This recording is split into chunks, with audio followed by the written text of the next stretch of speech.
Hello and welcome to the Recommended Podcast. My name is Ryker, and this is my co-host, my friend, Brenden.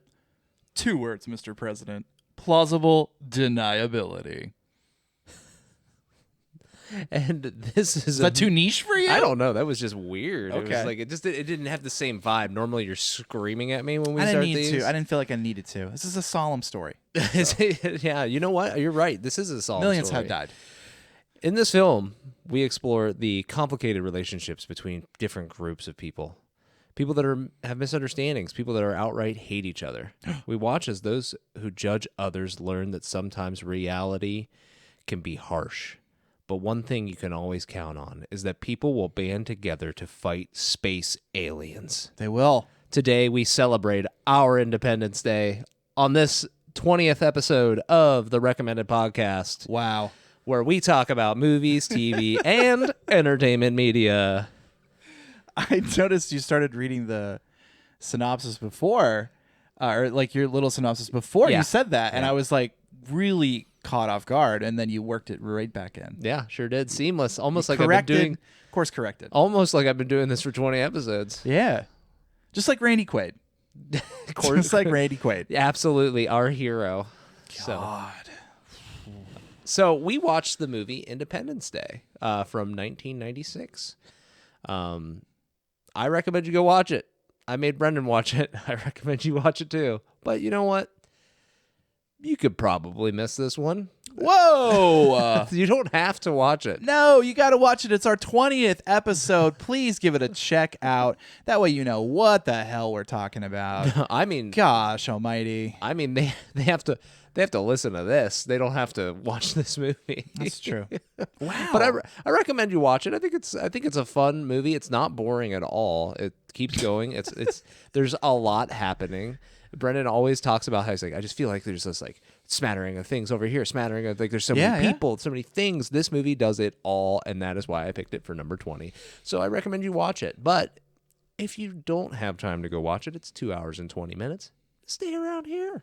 It's only going to take us an hour for us to explain what happened in this beautiful movie. Brenden, what did you think? Sounds like you really suggest they watch it. I mean, look, it's a revolutionary movie for its time. Okay? I think it's the first modern day, one of the first modern day disaster films. Right? So I think it's worth watching. Of course. Apparently you didn't watch our trailers episode where we talked about... I don't think volcano. This is worldwide millions and millions devastation. I'm sorry. Is California not your entire world, Brenden? No, I'm not the Red Hot Chili Peppers, Ryker. God. So this movie does talk about aliens and how they attack the Earth as a whole. And it, like I said in my description, it talks about people banding together to go after those aliens. But all countries, but you know what? All races, we're here together. Why don't you give me some of them sweet space facts for this movie? Space facts? You didn't even ask me what I was watching. I actually had an answer queued up for the first time in 20 episodes. Well, as you mentioned previously, I mixed it up a little bit with the synopsis. Maybe I'm mixing things up this time around. Maybe I don't care what you've been watching. Okay. Maybe I just want to get straight into this sweet, sweet movie. But you know what? I'll take it. What do you got? Hit me with it. You want to talk about it? Let's talk about it. I've been watching Crime Scene Kitchen. Oh my God, I don't care. Oh my God, I don't care. You got to do it. Do it. Oh my God, you're going to tell on me? I've been doing that a lot to my wife, where I've changed that quote from "I think you should leave" to "Oh my God, I don't care." I say that just directly to her after she's given me a bunch of details, and then I spend the rest of the night on the couch. So, amen. You've been watching Kitchen Crime Scene? What? Whoa, Crime Scene Kitchen. Oh, sorry. It's a game show where pairs of teams come on, and what they will do is, like, these famous bakers will make a creation, and then the teams of 2 will come into the kitchen afterwards, and then based on, like, the types of ingredients that were used and the equipment that was used, they try to discern what was baked, and then they have to bake it themselves.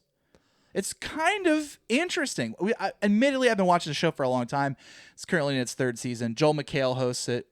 You know, watched the first 2 seasons. Hold on a I was minute. looking at you for I don't know why. Oh, I was yes, like, oh yeah, like, I know Joel McHale. Joel McHale was in Community, and he also hosted The Soup. yeah, that guy. So he does a great job with it. It's a fun show. I like it. It's a nice little turn your brain. It's a nice little what I call a popcorn show, just like your Hey, favorite hold on a popcorn minute. show. Hold on, you little bastard. You can't steal. You can't steal my quote or my term for my shows. My favorite. It is not, by the way, my favorite. Suits is not my favorite. It is. Popcorn show. My It favorite is. popcorn show of all time is Burn Notice, and that's the way. Oh, it'll stay. that's right. Yeah. I actually, my wife has many times tried to get me a tattoo, or to get me to want to get a tattoo. Not really my thing, but when I tell her, I've several times, I'm like, you know what? I think I finally decided I'm gonna get a tattoo. I'm gonna get a tattoo on this arm here, and it's gonna be a pair of sunglasses, and it's gonna say "I used to be a spy" underneath of it, which is a Burn Notice Oh yeah. deep cut. And she knows this, and she immediately goes from like excited to recoils. completely disappointed, and Yeah. so ruins her day. But yeah, that's cool. You've been watching Crime Scene Kitchen. Yeah, a little CSK. You love your abbreviations.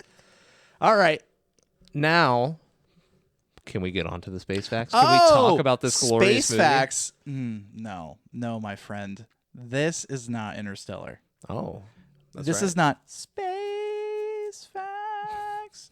This is Freedom Facts. Freedom Facts. Freedom Facts. It's the perfect time for freedom. Is it? The movie is Independence Day. Length 2 hours 25 mins. Release date July 3rd, 1996. I find that funny. It was released on July 3rd. I think it's perfect. I mean, yeah, I get it. You got to catch that audience right when they're going in, right when they're about to celebrate. Yeah. They think that this is a found footage tape from the future that was sent back. Before they pop the fireworks off. Written by Roland Emmerich and Dean Devlin. Directed by Roland Emmerich. Cast. I have Will Smith as Captain Stephen Hiller. Bill Pullman as President Thomas Whitmore. Jeff Goldblum as David Levinson. Mary McDonnell as First Lady Marilyn Whitmore. Judd Hirsch as Julius Levinson. Robert Loggia as General William Gray. Randy Quaid as Russell Cassie. Margaret Collum as Constance Spano. Vivica A. Fox as Jasmine Dubrow. James Rebhorn as Albert Nimzicki. Harvey Fierstein as Marty Gilbert. Adam Baldwin as Major Mitchell. Brett Spiner as Dr. Brackish Oaken. James Duvall as Miguel Cassie. Bill Smitrovich as Lieutenant Colonel Watson. Kirsten Warren as Tiffany. Harry Connick Jr. as Marine Captain Jimmy Wilder. And Mae Whitman as Child Patricia Whitmore. I feel like at this point you're starting to mess with me because I read way too many they people just that time. go on and on anymore. I had to include Harry Connick Jr. Couldn't you just abbreviate some of the other ones that are no longer acting or that are dead? They died in Independence Day. Hold on a minute. What about Robert Loggia? Is he still around? Is he still kicking? I don't think so. I don't know. Loggia. Budget was $75 million. Box office $817 million. Synopsis: in this epic adventure film, Independence Day, strange phenomena surface around the globe. The skies ignite. Terror races through the world's major cities. As these extraordinary events unfold, it becomes increasingly clear that a force of incredible magnitude has arrived. Its mission: total annihilation over the 4th of July weekend. The last hope to stop the destruction is an unlikely group of people united by fate and unimaginable circumstances. No kidding. That's it. Yeah, unimaginable. The chances of these things. Yeah, everything aligned. The stars aligned for all of these people to run into one another multiple times throughout the movie and to have been in relationships with each other the entirety of the movie. There's a lot, and I love it. I was gonna say I felt like you were setting it up to say you didn't love it. I loved it. No, I think it's good. Did. So, what did you snack on?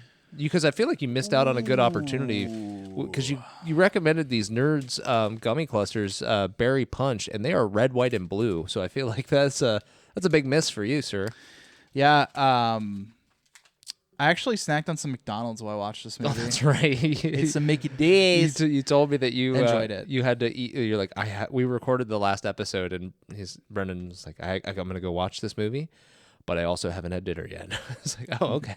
So I couldn't think of anything more American than some McDonald's with this movie. What would I suggest, though? Yeah. Again, I'm going ultra American. Get yourself a nice soft bake batch of chocolate chip cookies. Okay. It's just, nothing goes quite like, I could say apple pie. I hate apple pie. Fruit desserts, trash. Hold on a minute. You hate apple pie? I'm not a big fan of Have you- just like slices of apple Have or you anything had in a pie. McDonald's apple pie? That's like Yeah, the I least apple have, pie but- that you could have of apple Yeah, pie. but I'm not a fan of that. But you are a fan of the caramel apple Suckers. which are like, apple pie flavored. Yeah, but I wouldn't call that like a dessert. That's I guess a candy. this is like green apple flavored if you really think about it. Yeah. Yeah. So that's my pick. Choco chip cooks. Okay. What about you? I'm really trying to remember what I was eating during this movie. I think actually I had some popcorn. We had popcorn to watch this one. I made my wife come downstairs. Typically we'll watch a lot of stuff upstairs because it's colder down here. And she has a walking body temperature of -20. She's always cold. So She's a snake. yeah, so she's She's an alien from the movie. yes. So I was like, we have to watch this down here because this, we started watching it upstairs, and I said we're going downstairs before the aliens attack for the first time because I want to hear what it sounds like on the sound system. So we watched eating popcorn, and what I would recommend for this movie is you got to eat it fast though, because I don't want it melting in your hand during this 2-hour and 20-minute movie. I want you to grab yourself a nice bomb pop. Oh. Red, white, and blue, baby. Yeah. Yeah. Yeah. I like those. Those are good. I mean, I get a lot of I have pre-workout for the gym that is bomb pop flavored. Ooh, see, I'll go one further and kind of really show you how vulnerable I can be.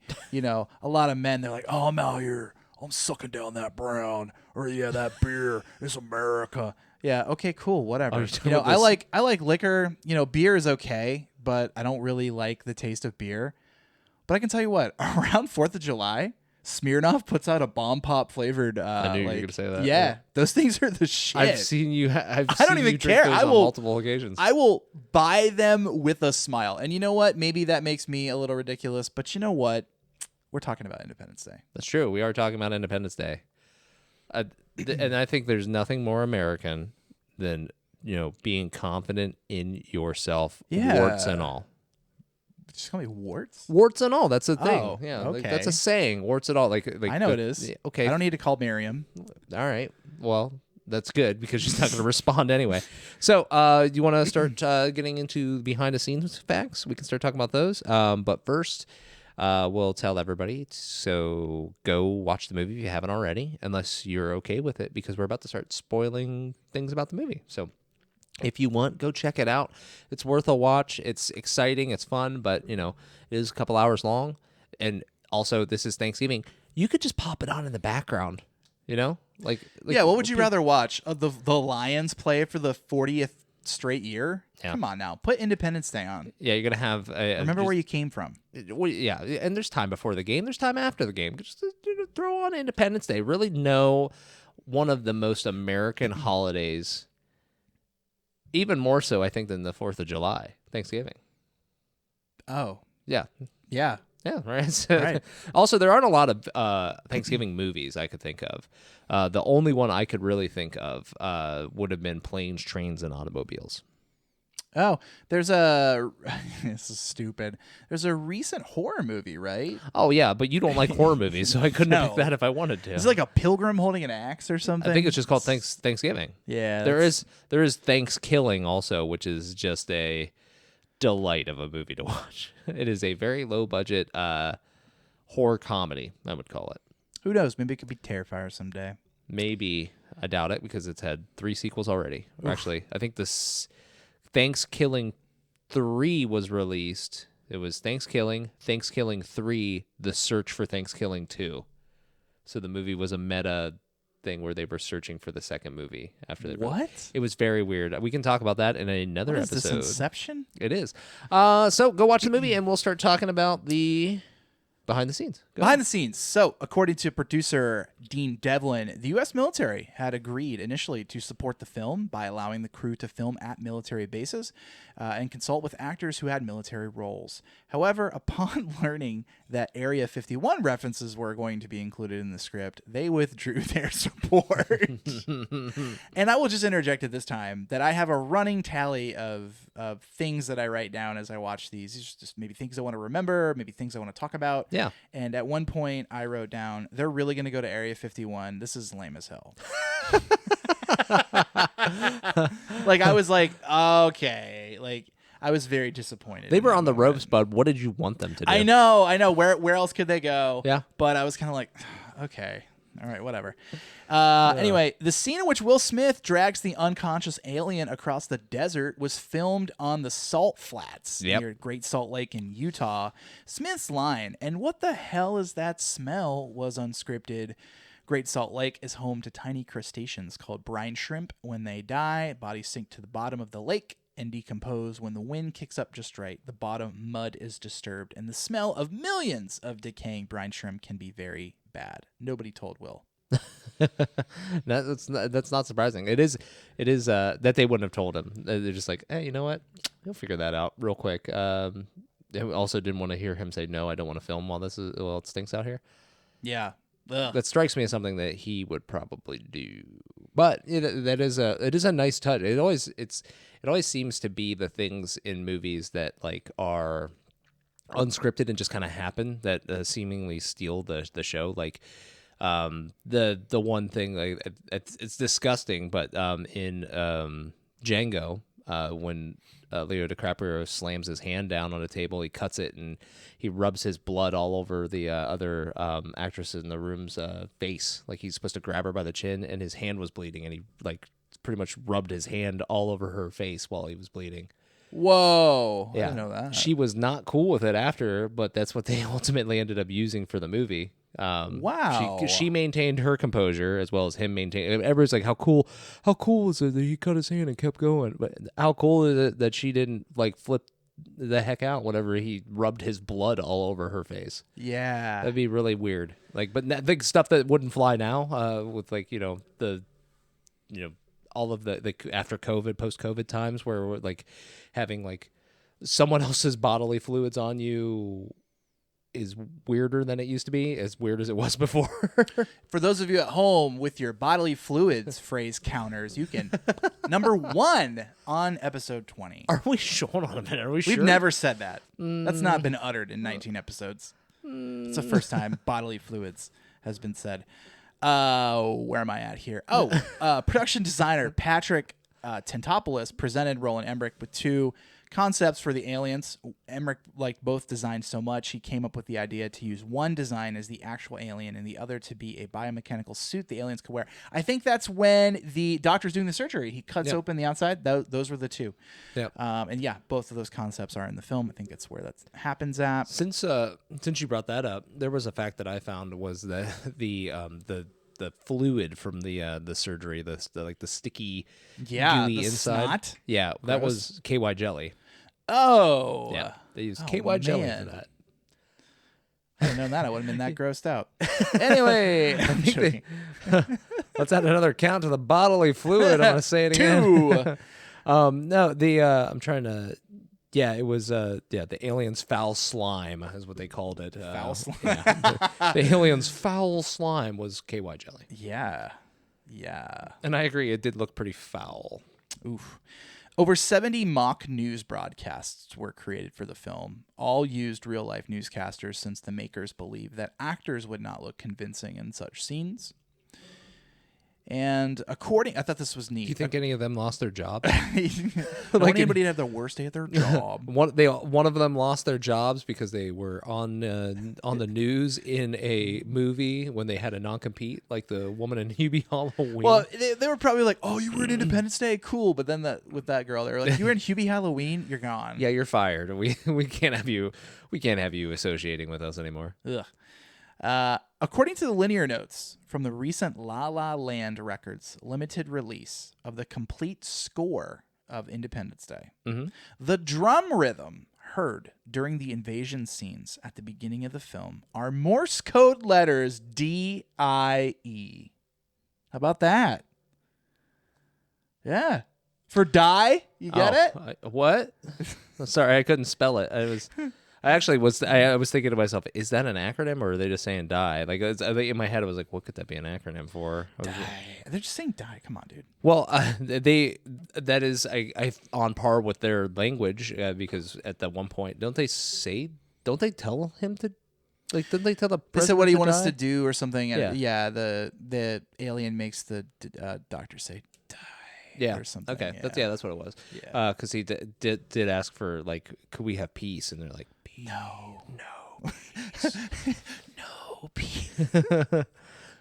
What if they were like, what if the aliens just like couldn't raise their voice? They're just like, Yeah, that's, we're very angry. yeah. I was like, they said that they couldn't speak. They didn't have their own vocal cords, but they sure as heck didn't know how to use ours very well either. No. That is the lowest that doctor talked the entire time we saw him. No, yeah, it would be funny if just like instead if you just taking that like for a walk, like, this is what I sound like. This is not cool. We should quit doing the podcast and start doing ASMR videos, dude. Yeah. What the heck? Alien ASMR. It's just us talking. Like, one of us has to wrap a cord around their neck when we record it. God. That's what they did in the movie. He had like a tentacle around his neck, so I was controlling him. One of us is gonna wrap it anyway. We're good. That's what my facts. You got any? You got any behind the scenes? I sure do, bud. A lot of the scenes were shot at the Wendover Air Force or Airfield, which is the ex-home of Enola Gay.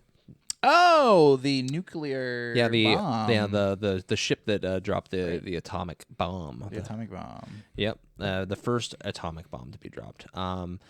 I also found the information about the the pulling out after Area 51. Mm-hmm. That was interesting. The welcome wagon helicopter with all the lights on it. Actually, when they were flying it for the movie, testing it out, they got a ton of Californians calling and reporting to the police. Like 150 called the police thinking that they saw a UFO because they thought that the helicopter that they had with the lights on it was a UFO. Oh, Yeah. oh, yeah, the welcome light with the lights on the sides. Yes. Yep. Yes. I have a couple. There's one that I don't want to read because it might spoil a little bit of your quiz.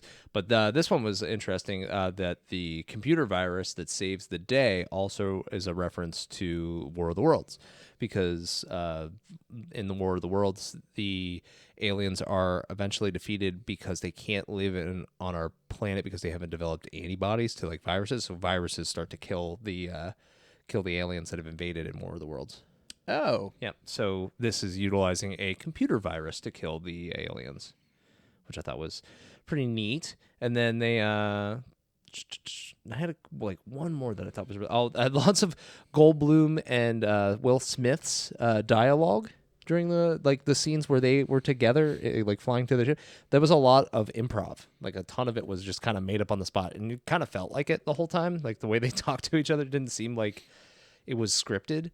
They also wanted the president's role was initially written for Kevin Spacey, but one of the studio execs, probably a smart exec at the time, if you really in hindsight, but he said he didn't believe that Spacey was a star, so they didn't want to cast Spacey in that role. Wow. I did have one. I noticed in my cast there was a little mention here that actually the role of Stephen Hiller, which went to Will Smith, was originally offered to Ethan Hawke. Oh, but he turned it down because he thought the script was bad. I remember hearing a story that Ethan Hawke told.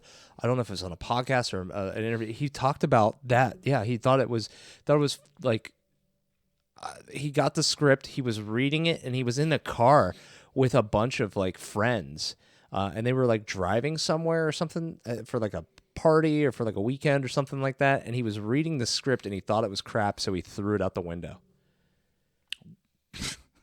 He told that he's like, yeah, I didn't think it was good. I thought it was like a, kind of like a. Imagine if he just like kept it Like he could Yeah. probably sell that now for like a couple grand or something at minimum. Yeah, if he needed the money, I don't think he's probably hurting No, he for the doesn't. money. But you know, like There was the film also got censored pretty hard by in Lebanon because of some of the scenes. oh yeah, because the Iraqis and Israelis were teaming up. Yeah, that and there's also the scene with the big Jewish prayer that happens in the. Oh in- yeah, in when the- they're in when they're under Area 51 and they're waiting to see if they survive, basically. Yeah.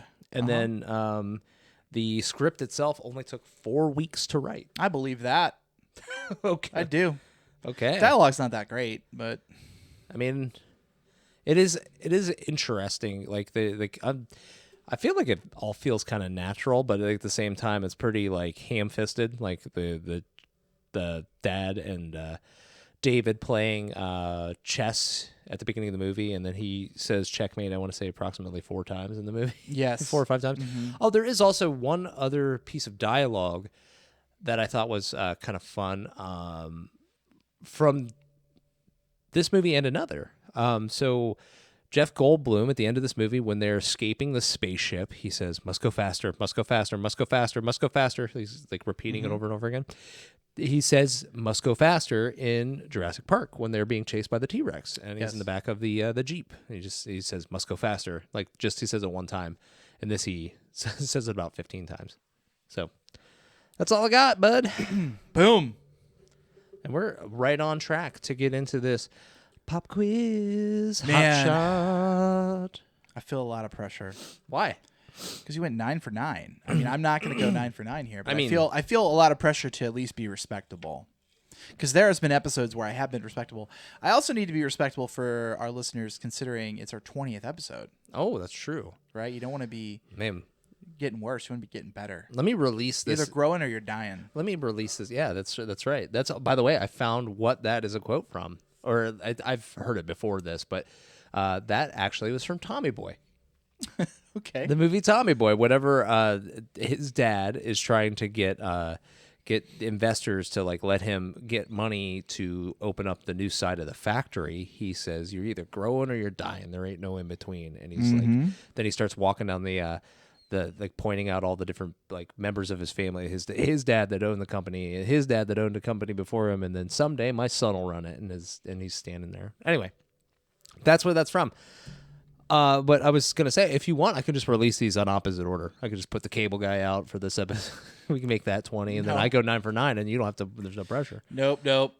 I tried to take it a little bit easier on you because it is a 2 hour and 25-minute movie that you have never seen before.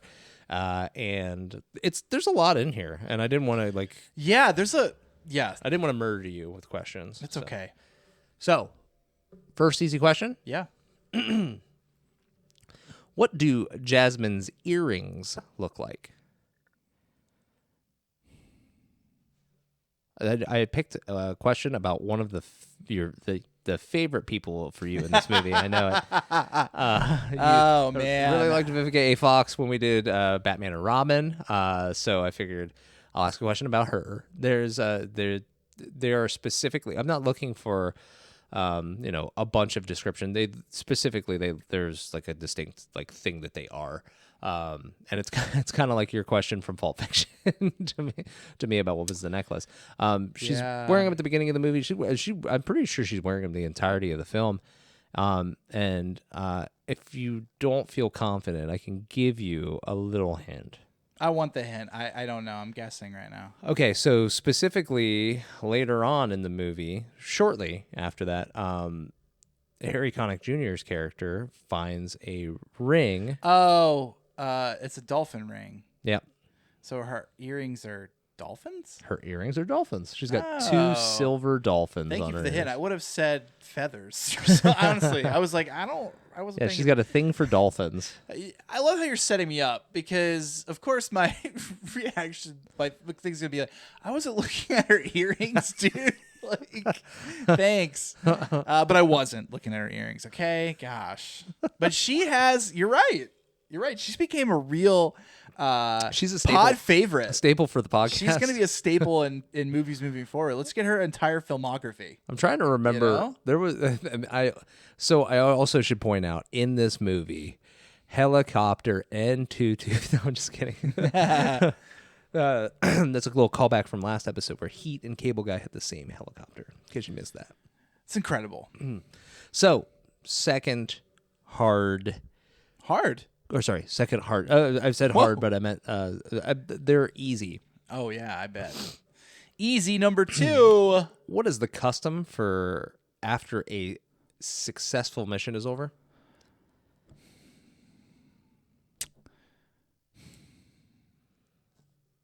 They bring this up a couple times. Oh, you know? Okay, so I'll just a little flavor text for everybody else. Flavor. They bring this up at the beginning of the movie whenever they're getting into their jets to go attack the aliens.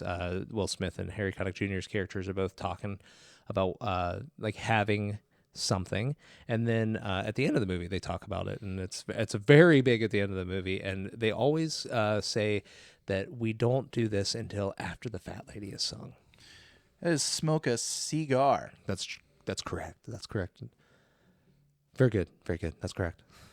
I'm hot. I think they called them their victory dance as well. Yeah. Do you have your victory dance? Yeah. Luckily, too, David's dad also just carries cigars on him at all times. Did he have them at any point in the movie before that? I do don't not think remember him did. smoking at all the rest of the movie. That guy's like a Swiss Army knife, or it's like has he got a purse with him at all times? Like he's got anything anyone needs. He's got a car and he can drive David, which is I think the only like reason that they had him around was for him to just be like, hey, I know this thing, or like I can give you a hint to how to fix this problem. So that's good. Last easy question. Why was Russell arrested in the movie? He's arrested. It's right after the aliens like show up and we know that they're around, or normal people know about it.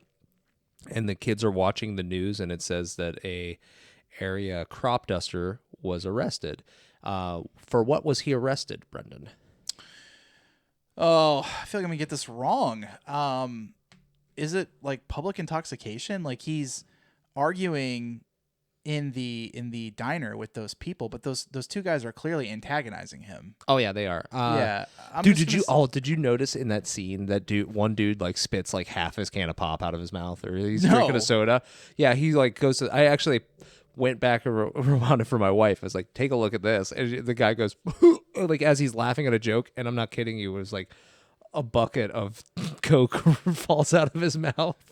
Gross. Which, by the way, Coke was was Coke the product placement for this movie? Coke was definitely the product placement for this gosh. movie. Good move by them. They had Coke. They had Diet Coke in the movie. They also had at that point at the beginning of the movie where he's like the one character's like throws a can away and he's like, excuse me, and he like goes and reaches in the recycling. Oh my God, 4 recycling cans? Like cans. He's like, so kill me or something like that. That guy is the guy that helps dress Mrs. Doubtfire. Yes, he is. Rob Williams' brother. Mrs. Doubtfire, also a staple for the podcast. How many times have you watched it recently? Is it public Brendan? Intoxication? No, it is not.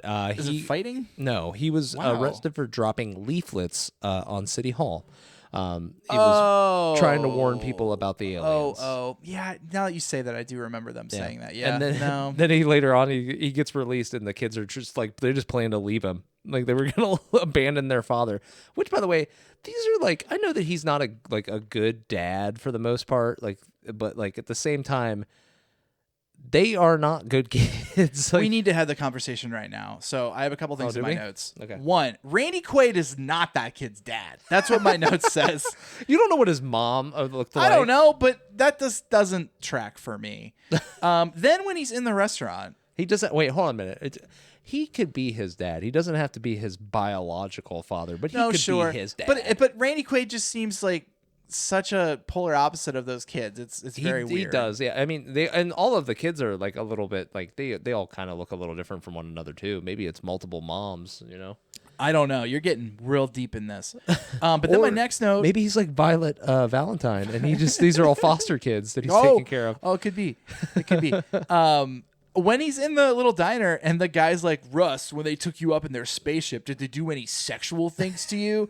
Like, weird. But then to double down, and that guy's being interviewed on live television. Yeah, he is. And say like aliens did sexual things to him. Like I was like, oh, gross. What is this movie? That guy just like really hated Russell. Yeah. Maybe that guy. Do we get any payoff? Does that guy do we see him get incinerated by the alien beam or anything? No, we don't. No, but that just a fun fact for you, and also a theory that I'm making up right now. The reason that guy hates him is because Russell stole his wife, and that's his wife and his kids.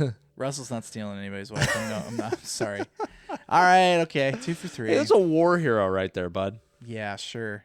I kept yours just to mess with my wife the entire time. Every time I saw Russell, but right before we were introduced to him, I looked over. I was like, "We're about to meet the hero of this movie," and she's like, "What?" And then he shows up, and she's like, "Oh," and then every time he popped on screen, I was like, "It's the hero right there," and she's like, "What are you talking about?" And then when the payoff happens, I looked at her and I just nodded, like real slow.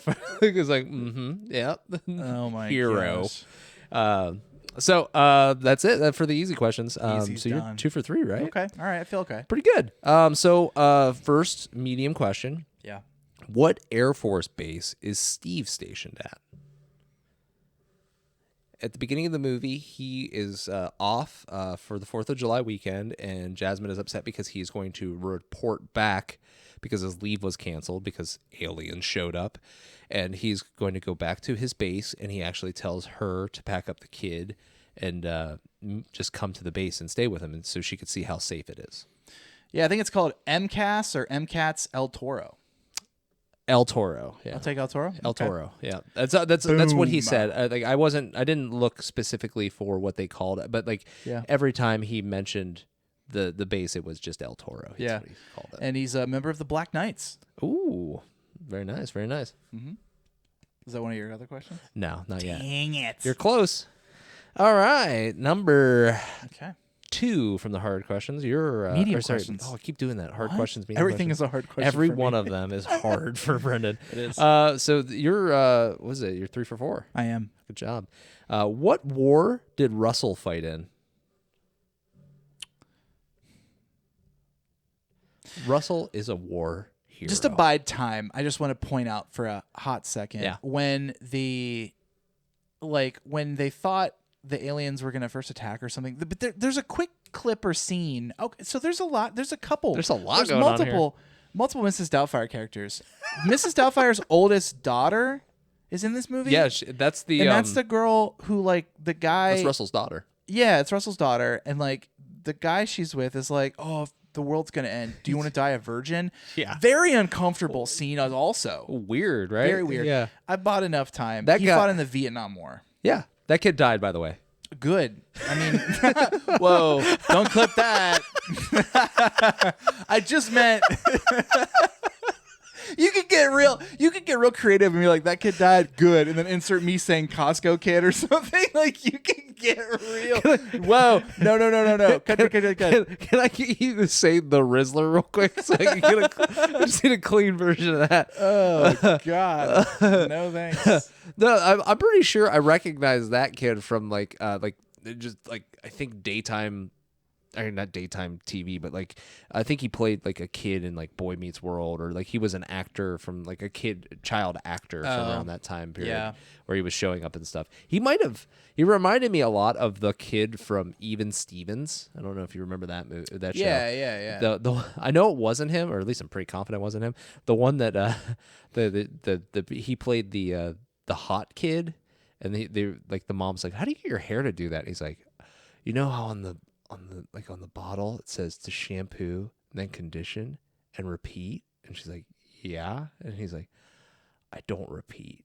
I think that's it was just, and she's like, "Okay." He just plays kind of like an airhead kid. Yeah. But that's who he reminded me of. I know that's not the same kid, but yeah, it is a weird moment. That's a real Bill moment. I would say he's probably up there for Bill contender for this movie. Oh yeah, he's definitely a Bill. He doesn't have a name, but we can call him Bill. Yeah, let's just call him Bill for the sake of that. So that is you're right. That's another one for you. So you are 4 for 4 for 5. Yeah. So last medium question. Yep. Oh wait, I put these out of order. Sorry. No, that's right. This is my next medium question. It's very Russell heavy in this section. What does Russell? What does Russell say when he takes out the alien ship? I've said it already in this episode. Did you? I did. Okay, it's a very like there's a like long moment like where he like where that whole last fight scene is so bonkers. Like it's awesome because they go to attack the ship. They fire a missile at it. It doesn't work. And then they're like, we'll pull out. And everybody starts to leave. And the president's like, I want one more shot at these suckers. Like, sir, the barrier is still up. But it was like, luckily it went down in that same moment. Like, it just unfortunate they shot a little bit too early. But yeah, then we have a whole scene. And there's like, we got one missile left to take out this ship. And then it won't fire. And then, or the president's missile misses, and then that's the oh no, he missed, and then we got another guy right beside him. Don't worry, I've got it. And then boom, boom, boom, that guy's dead instantly. And then what are we gonna do? I guess we lose this fight. And then Russell out of nowhere. Sorry, I took so long, boys. And in true Russell fashion, his missile won't work. Yes, so he has to drive his freaking plane into the hole. Do you think that the reason Russell's missile won't work is because initially when he gets in his jet and he's like right before he looks at his kids, right? Oh, he presses a button and he pushes a button. Oh, maybe. And he has to like reset it and or he something. has to reset but he doesn't do it because he's just not familiar with like typical like new jet aeronautic stuff. So he pushed a button which canceled the missile from firing but messed up the way it was locked in so it couldn't fire anymore. Oh, maybe he's responsible for his own demise.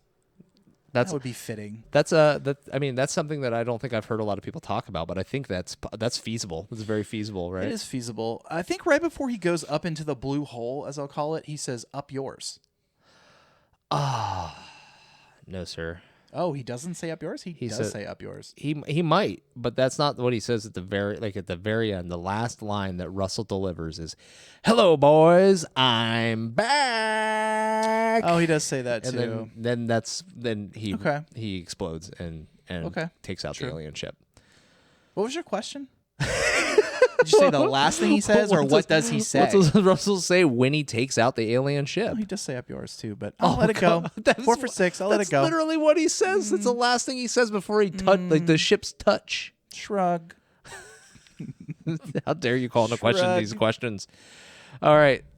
First hard question. Yeah. What does Jasmine's friend Tiffany's sign say for the party? She's going to go to a party downtown where they're all welcoming the aliens in. Which, by the way, there are so many fun like things that they talk about during. So like if we look at them, the way they're celebrating and stuff, and in this like the whole scene, like they're interviewing people. Once somebody's like, I hope they bring back Elvis. Like, yeah, I had that as a quote. And then there's a lot of like just like that's a big mixing pot on top of these buildings too. Like I saw a man that was like in his like 70s like up on top of the building for this welcome party. Like, and also they were on top of buildings that these normal people would not have been able to get on top of. Access. Yeah, they'd have never had access to get to these places, but they like movie magic. We got them on top there. But there were several signs. I didn't write down any of the other signs, but I don't think there was anything that was particularly funny or good. They did have one that was like a big alien head that a bunch of people were pulling together on a sheet. But yeah, her sign specifically says it's not right. I know. I thought it says something about welcome home, but there's more of a phrase to it. It's several words. It's like 8 to 10 words. What is it? It is 5 words. 5 words? Yeah. What is it? Welcome. Oh. Make yourselves at home. Yeah. Shoot. Okay. This one's a little bit harder. This one's it might be hard, it might not be, because you mentioned something earlier about the Black Knights. So this question is about the Black Knights. What are the call signs named on the side of the jets for Steve and Jimmy, Will Smith and Harry Connick Jr.'s characters. As they're getting into their jets, they're sitting down, and on the sides, right below them, it says their names, and in like where their middle name would be, it's almost like if I were if I were to call you Brenden Blackhawk last name, if I were to do that, that's what it would be, right? Like so, like that's what they said. They both have a nickname. I'm ashamed because I know Jimmy's. Yeah, is Raven. Yeah, it's because on the IMDb they actually tag his. Like his name on the IMDb is Jimmy Raven, whatever his last name is. Oh yeah, that's true. I didn't think about that. They say that on there, but they don't do that for Will Smith's character, which is why this is a hard question. Steven. Mm-hmm. It's not right. The only other one I can think of, but I think it's the President's. The President's, I believe, is Hawk.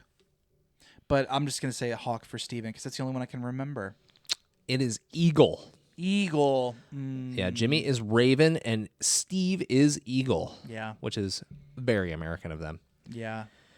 All right, last hard question. Slide. I know these hard ones are getting you. Come on, baby. Okay. This one you may or may not get, but it's something that I put in here because I want to talk about a little bit. Just briefly. Yeah. What does David's laptop say when it boots up? When they're in the alien spaceship getting ready to take off to head up to the mothership, he boots up his laptop and it says something specifically to him. I have no idea. You None. want to take a guess? No, I don't know. I'm sorry to be boring. Like I have no idea. Hi, David. I don't know. Good morning, Dave. Is that what it says? Yep. Oh, good morning, Dave. Oh, wow. Which is a callback to another movie. Do you know what that movie is? No. 2001: A Space Odyssey. Oh, Yeah. okay. It actually has like the little there's like an icon. It's a white screen with a little image. It's a rectangle, and it's a little just like a alien or not alien, like a robot eye kind of thing. Like it would have been like 2001: Space Odyssey style. It was pretty cool. I saw that and I was like, oh, I think that's a reference. And then again, not a lot of people calling that out. But yeah, there's a few in here that I think are interesting. I actually had a fan theory I made up while we were watching this movie. If you'll indulge me for a minute, I know you hate fan theories. I'll indulge.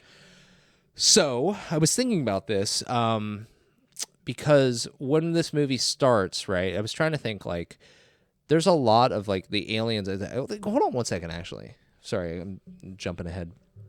You were, for the quiz, you went, what was it, 5 for 9? 4 for 9. 4 for 9? Yeah. Congratulations. I don't want to take away. We didn't really celebrate when I went 9 for 9, which was, the first time that's ever happened. But you know what? It's 4 for 9 isn't a bad performance.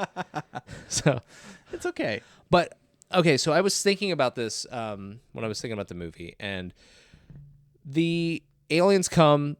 They immediately start to like they have a plan to take out the Earth and stuff. And they do say like something like they kind of do that thing where like, I saw into the aliens' plan. I know exactly what's going to happen. They, like that old trope. They may have actually invented that trope in this because the aliens a hive mind and they took over the president's brain with a siren for a second. The noise that they made. And he's like, I know they move from planet to planet destroying things, but wonder if they didn't.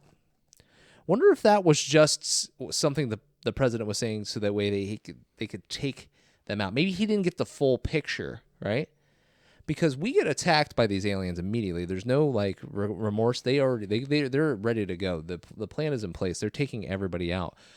But there's one thing that we don't talk about until about halfway through this movie. What's that? Area 51. Why does Area 51 exist? Because a spaceship crash landed on the planet and 3 aliens died. Maybe those were like scouts or like emissaries of some kind.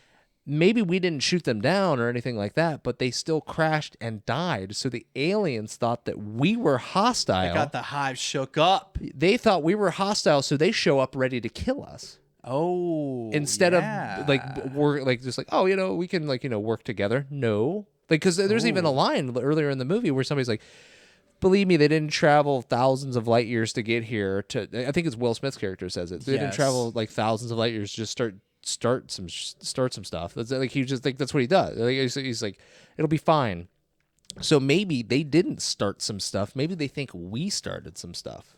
Maybe we did shoot down that ship. And to be real, why should we trust the president's judgment at all? He literally, right after his wife dies, in front of she doesn't die in front of the child, but dies immediately after seeing the child, does not say goodbye to the child or I love you, like I'll never see you again because I'm internally bleeding and I'm going to die. So the girl loses her mom, one parent, and he's immediately like, get me in this fighter jet. Like within 24 hours? What the hell? She could have ended up very well with dead parents. I almost said double dead parents. She could end up with dead parents. Yeah. No. What? No, you're like why should we trust him? We shouldn't. Yeah, he's emotional. Like he's at this point he's like he needs something to bring his presidency back. He's been like everybody else is taken out, right? Faltering. And I think his big coup de grace is the speech he gives. Yeah. I didn't think it was that great. Oh my gosh. He didn't get moved by the speech? No. Come on, today we celebrate our Independence Day. He brings the whole world together. Yeah. Does he? He does. I think the aliens brought the whole world together. Actually, it's so if you think about it too, it's kind of wild. They all make this comment. That last the fight scene with the aliens does not take a couple of minutes. It takes a long time. But they were like, "Well, you mean to tell me we have to orchestrate and plan a whole attack because they were like the shields will be down for like a matter of minutes." So you mean to tell me we took out every spaceship on the planet in a matter of minutes, especially after we learned that we take them out by flying a plane into the base of the... It seemed like such an elaborate ruse to kill one of those ships. Right? And there's like 15, I think. Oh, I thought they said 15 at one point. I thought there's several I thought around they the said world. They broke off to like 100 minor ships like that were 15 kilometers in size. Maybe I'm thinking of the size. But yeah, like I was kind of like, okay, yeah, you got one and the shield's down. Like, know, like, or maybe they need the shield to be down? Like maybe right whenever it was about to attack, they could just fly something up the blue hole and they'd have been all right. I don't know. Fly up the blue hole. You'll get it. Because they have to open the shields to shoot the blue laser out, right? Right. Yeah. Maybe that was it. But you're right. After they kill that one ship, they blow it up. The movie ends very abruptly. Yeah, it's like 30 seconds of like them celebrating, and then they're like, get on the horn and tell people we know how to take these suckers out. It's like, shouldn't you have said that like immediately? Because like we only have a couple minutes of them having down shields, and we've already like we're at the end of that couple minutes, and it takes a couple of minutes to get the horn fired up. Yeah. Also, they're doing all of this on Morse code. Like, there's a lot like that's just. It is wild too, and like we're the only spot on the like everybody else is just kind of like in a field. All the other pilots like Britain, you got like Saudi Arabia, you have like everybody's like all like just in a field, and we still have an Air Force base that's just secret. I love how they blow up the one ship and then it cuts to various areas around the world like celebrating, including like an African tribe. Oh yeah, it's just like what seems like like what? I looked at my wife and I said, "That's a problem." That is so weird. That was such a weird shot to have in there. That was shockingly bad. The other thing that I thought was kind of wild was the it was sorry, I lost my train of thought. I was thinking about the African tribe they had like just out of nowhere. They had the shot of Will Smith and Jeff Goldblum walking away from the downed spaceship. It's a pretty good shot. Goldblum has the biggest strut swagger I've ever seen in my life. Like the way he walks like from that thing, it's like the man exudes sex. That's what it is. Like I was just gonna say the sex appeal of him and Smith together, primes, careers, walking. Yeah, man, I could see. Yeah, it's weird too because like I don't remember him being in like a ton of stuff after that, like or at least not a lot of big roles. But like this is like the biggest one that I could think of. Is, Jurassic Park. He's also in The Fly. But like those, like The Fly is like what I would be a smaller movie. The Jurassic Park's huge, and this is huge. Jeff Goldblum comes back for the sequel to this movie, which is Independence. I did see that. Resurgence. Yeah, I read the bio on it because after I watched Independence Day, I was like, oh, I was dumb. I was like, well, when was Resurgence? Was it a couple years later? And it was like 20. Yeah. And I was like, oh, never mind. I'm pretty sure so Will Smith's character was killed off screen. Yeah, but his kid's in it. Or yeah, whatever. the kid. Not his kid in real life. No. Yeah. The kid that is supposed to be him and Vivica A's Fox.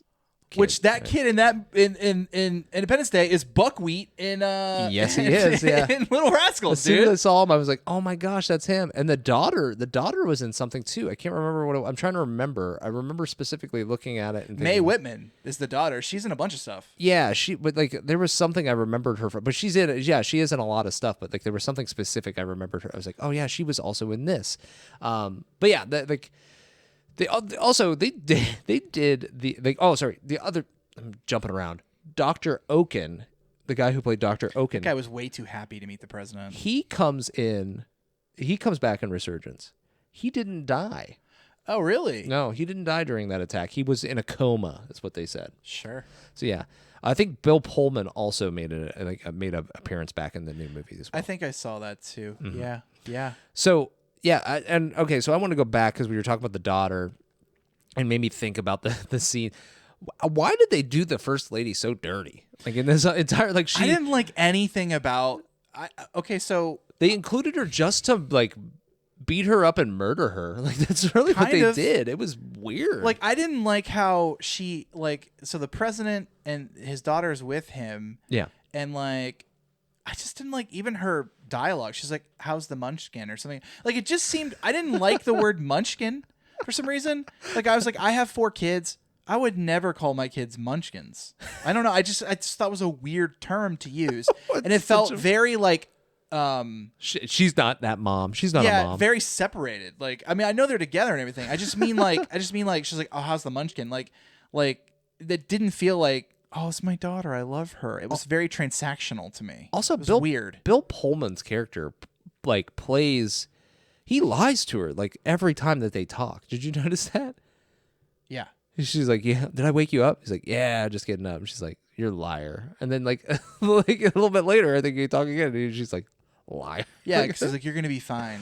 Liar. Like, dude, imagine imagine your significant other is like, oh yeah, we think you're going to die. Like, like, oh, they were going to pass. And you're like, oh, you're fine. Like, what? We're at Area 51. There's got to be like the top doctors at this place, right? They literally try to perform surgery, open exoskeleton surgery on an alien. Yeah. But then they're like, oh, we can't fix her internal bleeding. It's like, you were going to fix what about that alien, bro? They were just dissecting that thing, I guess. But yeah, it was just, that was wild. Like, it was like, you can't save the president's wife. You can't save the first lady. Nope. Like, that seems wild that you can't, like, that we've gotten all the way here and then guess what? Dead. Blech. Like, that's it. So basically, her arc is like, she's not with the president and her daughter because she's working so much. Yep. And because she works so much, she doesn't get out in time. She gets mortally wounded and then dies. Slowly. Slowly. Yeah. The entirety of the movie she spends dying. So like it's a rough go for her. Yeah. Yeah, I didn't like that. Okay. I also I just got random things written down. Yeah. Okay, hold on a second. I might embarrass myself here. What am I missing?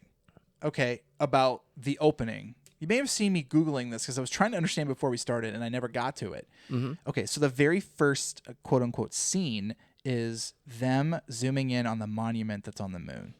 Right? Yeah. Okay, but after that, we go to SETI, New Mexico, where they first sense the signal. Yep. Okay, which is 375,000 kilometers away, which is the moon. Okay.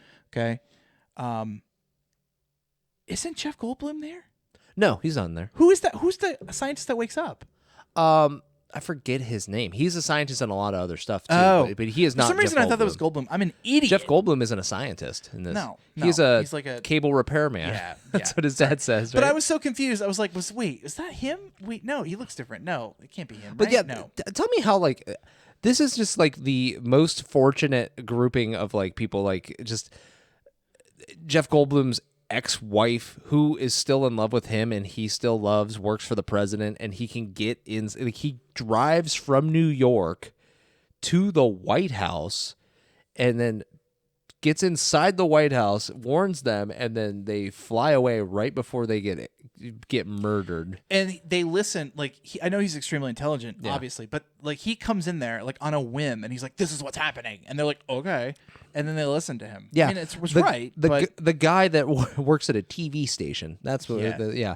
And then later on, Vivica A. Fox's character survives by diving into a tunnel on the side of a tunnel.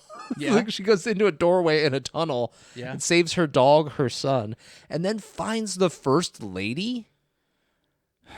After which, this all happens. She finds the first lady, I believe, after or at simultaneously, while Will Smith's character has crash landed in the salt flats with an alien and is dragging it behind him and is picked up by Russell, who we've encountered, who is a drunk that was abducted by aliens 10 years previously. I guess It just, everything just seemingly fits together. Like, it's like there's a lot of like shoestringing that like we don't need them to all know each other. They could just, happen across one another, but it just seems like everybody has to know everybody. It's very, it just, I don't know. All the relationships kind of get tangled together. It's kind of wild. But the last thing I want to say, because I know we're at time, is the thing when Harry Connick Jr.'s character and Will Smith's character, his accent is ridiculous. when he was so good, and then they killed him, like, and it's like he dies in like 45 minutes, and it's like there's so much left of this movie. You could have used some way more Harry Connick Jr. His character was great. He could have made it to the final battle and died. He for sure could have. Yeah. Because they could have been like hanging out, walking in the desert, and like that back and forth between them. The only reason they got rid of him is so they could get Goldblum into the alien ship at the end. Right. Oh yeah, that's right. But that ship was made for 3. I feel like we could have had all 3 of those guys in one ship. But anyway, the thing that happens is just they're on me. I'm gonna try something. He's like, don't you do it. And what he tries flying up slightly. Like he doesn't do anything. He try to do like an aerial maneuver where like goes up, but he's like going too fast. I don't know what Is that happened. what it is? He just can't immediately breathe? I don't know. He just immediately because he's barely off the ground whenever he's like, I can't breathe. It was very weird. Like he just all of a sudden, it's like he gets taken out by nothing, which is like, why? You guys could have like rode that train like for at least another 45 minutes. Yeah, when I saw him, I was like, whoa, Connick's in this. This is crazy. Yeah, but. Yeah, I think I'd like to. So I want to like touch back on it. I think that during right before the final battle, I think that Russell's missile went to fire right before he took off, and when he stopped it, he in fact caused his missile to lock, and he wasn't able to. He wasn't able to launch it, and that's why he had to sacrifice himself at the end. I think that is something that happened, but like is never really acknowledged. I want to bring that up because I feel like nobody talks about that. And then also, I'd like to bring up the fact that that I think that the aliens were coming as retaliation for the Roswell crash from back in the 50s. 50s or 60s. They kept saying it, and I couldn't understand half of the time. Then they were like, "Oh, it was 40 years ago," and then like it just seemed like they kept saying 50s, but they kept saying 40 years ago. But yeah, I think that the aliens in Independence Day were coming to attack because of the crash landing and all of the dead aliens that we had in Area 51. I think that those might have been like a scouting mission or like an emissary mission. And when they didn't return, they thought that they were killed, and they came to attack and kill us without asking any questions and just try to take us out. So those are 2 theories that I have. I think that are interesting and just something to put out there into the world, because I'd love to hear people talk and like ask. I'd love to hear more like thoughts on that, because that's to me that's fascinating. Yeah. So I think it's you got credence for both of those for sure. no, I think that if anybody like if there's fan theories that the cable guy killed Stan Sweet or Stan Sweet and he was the one that left the phone message, if people can believe that, I feel like the things I'm saying aren't too out of the realm of possibility. Yeah, I agree. A lot of the things you hear like with fan theories are just like ridiculous things that like could never happen. Yeah, I don't really get. I like the ones that are kind of like a little bit based in true, like you can't disprove them super easily, but like it's some of them are stretched, like the Steve Buscemi fan theory about how his character in Billy Madison is the same as the one in Con Air and is the one that ends up in The Big Lebowski. It's like that's the same guy, but just like different phases of his life after he's been like arrested and then escaped and stuff like that. I think those are interesting, and you can't really push away from them too much. They've got some like fun mystery to them. Yeah. So, that all being said, what do you got for ratings on this one? I got a couple things really Oh, fast. go ahead. Hit me with Brendan's what you got. speedy run. So first of all, at one point in the movie, we see Goldblum talking to Harvey Fierstein, I think the guy from Doubtfire. And they're in a break room, and they're standing in front of a vending machine with Fruitopia on the outside. Oh, okay. Soft spot in my heart for Fruitopia. Oh, yeah. Yeah, that used to be. I used to make like a fruit punch drink. Okay. It was incredible. Bring it back, Minute Maid. You can do it. I was like, oh, Fruitopia. I loved it. It was so great. So I loved seeing that. Maybe we get sponsored by Fruitopia. They come back. And Fruitopia. like, That's my next. like That's Szechuan sauce. It's still in like Canada and Australia, by the way. Oh. So it's still around, but it's not in the States. We could bring it back. We should. I also wanted to say, I just wanted to point out that, it makes sense. But, the potential end of the world is happening, and yet a strip club still seems to be open Absolutely. with Vivica A. Fox Yeah. there. But it wasn't like a happening place. There was Also, very many people there. Can I ask you a question here? Oh, sure. And I want you to unbiased. Tell me a response to this. Unbiased. Unbiased. Why did she have to be a stripper? She didn't have to be. And why did we need her stripping during the movie? Yeah, we really didn't. That's why I'm saying unbiased, because I know why you wanted it, but I Shut up. But you're right. Like, I doesn't think they make were any just sense.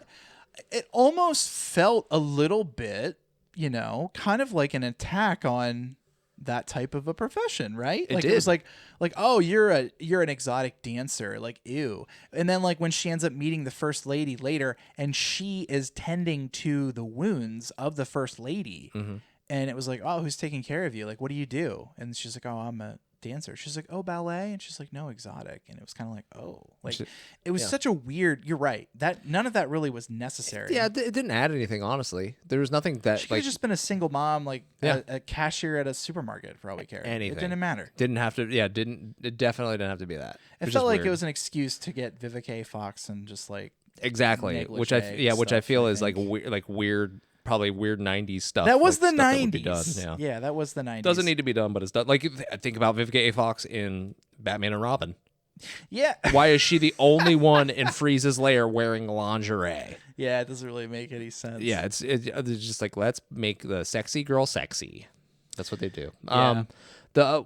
Those are my two things. You I'm good. reminded me one thing before we go. yeah? Riker's roughhousing. Riker's Right. roughhousing. I didn't. Riker's roughhousing. I didn't do for the cable guy, but I will say that I'll go back to the cable guy real quick, and I'll say Owen Wilson's character probably deserved the beating that he got. Yeah.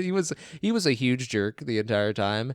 I don't think it was right that he got beaten to like an inch of his life, but yeah, he's probably the guy that deserved a butt whooping in that movie. And then you also in this movie, I think pull that kid out of that car that's trying to pressure the girl at the beginning. What of the is movie. with these 90s movies? It's very in the weird, dude. pressuring. Yep, that's Scream this.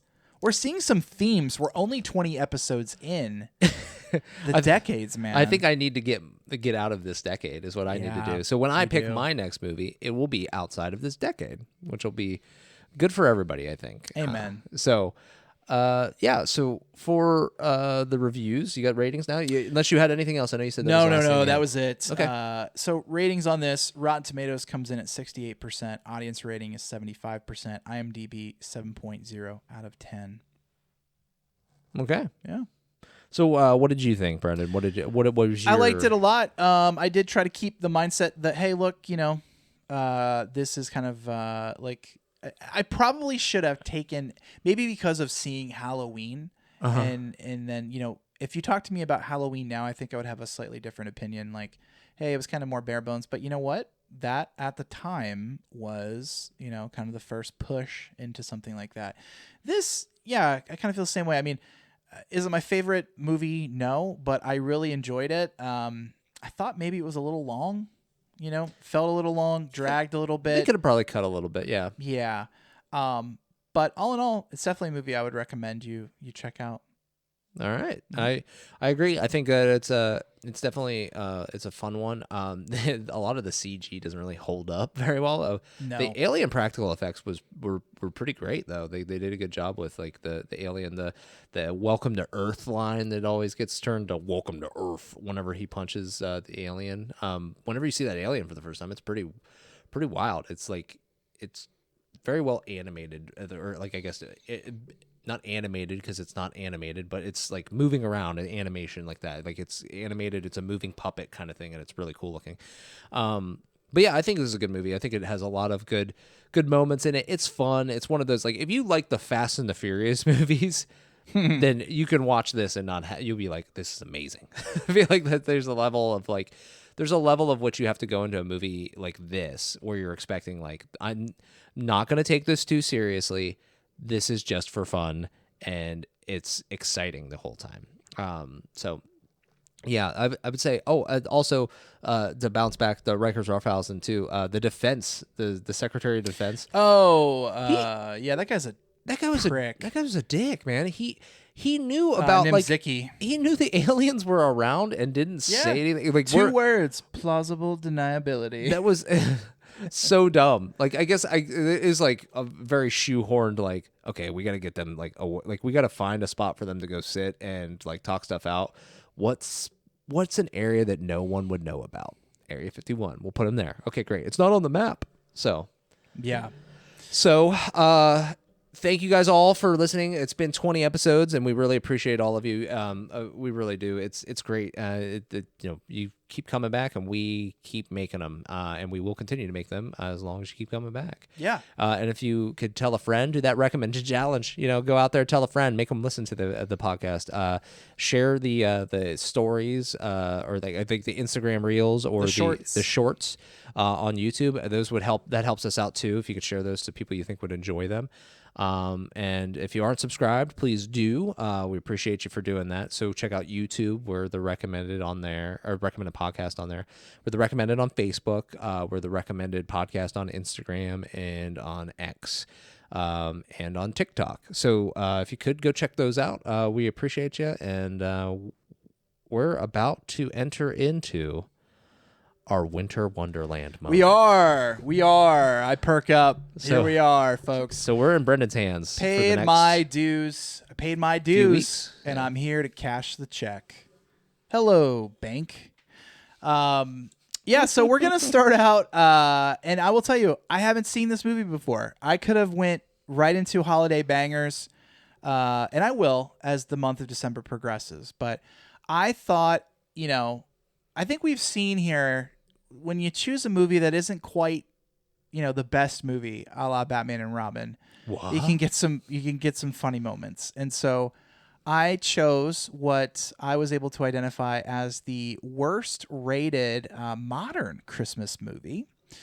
And that is Christmas with the Cranks. Okay. That's my first one. All right. It's Tim Allen, Jamie Lee Curtis, Dan Aykroyd. I think those are the I'm surprised that one is names.